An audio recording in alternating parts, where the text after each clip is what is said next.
来关心咱国内篮球界拍假球签缴案继续炭烧。早暗中华篮球协会就针对 SBL 签缴拍假球的10个球员注销因球员的资格，而且嘛讲未来永远袂够用。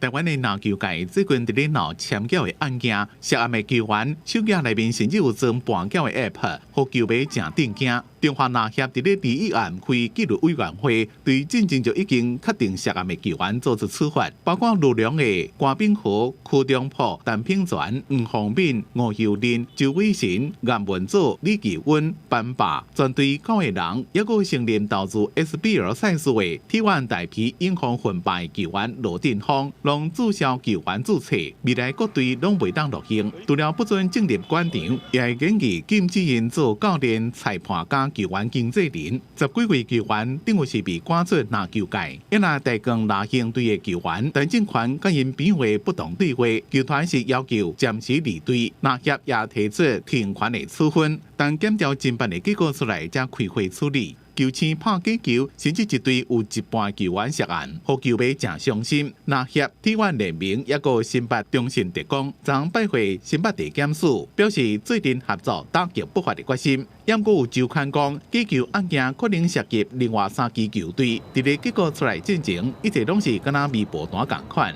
篮协是回应讲，伫咧无证据加球团检调的讲法，暂时无法度回应。因若是毋是影响新球季的赛程，这么讲也阁伤早。记者综合报道。